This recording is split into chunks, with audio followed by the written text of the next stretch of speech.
மகப்பேறு மருத்துவர்களை மாவட்ட ஆட்சியர்கள் மரியாதை குறைவாக நடத்துவதாக இந்திய மருத்துவர் சங்கம் குற்றம் சாட்டியுள்ளது. இந்திய மருத்துவ சங்கம் சார்பில் திருச்சி மற்றும் திண்டுக்கல்லில் நடைபெற்ற கூட்டத்திற்கு பிறகு செய்தியாளர்களை சந்தித்த சங்க நிர்வாகிகள் மாவட்ட ஆட்சியர்கள் மீது சரமாரியாக குற்றச்சாட்டு தெரிவித்தனர்.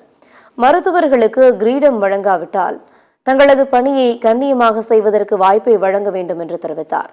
ரிவ்யூ நடத்தணும்னு சொன்னாங்க. அந்த தவறு ஏதாவது நடந்திருந்தனா எங்களை திருத்திக்கணுங்கிறதுக்காக எல்லாரும் போயிருக்கோம். ஒரு மீட்டிங்கை கூட யாரும் மிஸ் பண்ணது கிடையாது.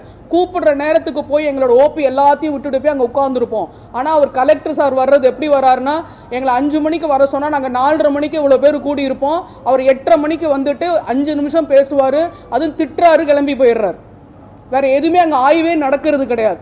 நீங்கள் இதை செய்திருக்கிறீர்கள், அதை செய்திருக்கிறீர்கள் என்று குற்றம் சாட்டுவது மட்டுமல்லாமல் உங்களுடைய மருத்துவமனையை இழுத்து மூடி விடுவோம், உங்களுடைய அந்த பதிவை நாங்கள் கேன்சல் செய்து விடுவோம் என்ற பல்வேறு வாசகங்கள் ராத்திரி ஃபுல்லாக நடத்துகிறாங்க. 10 மணி 11 மணி வரைக்கும் ஆடிட்டு இவங்க காலையில் 7 மணிக்கு ஓபிக்கு போய் அவ்வளவு வேலைகளையும் பார்த்து விட்டு அதற்கு பின்னர் இது ஆடிட்டில் உட்கார்றது என்கிறது மிக மன அழுத்தத்தை கொடுக்கக்கூடியது.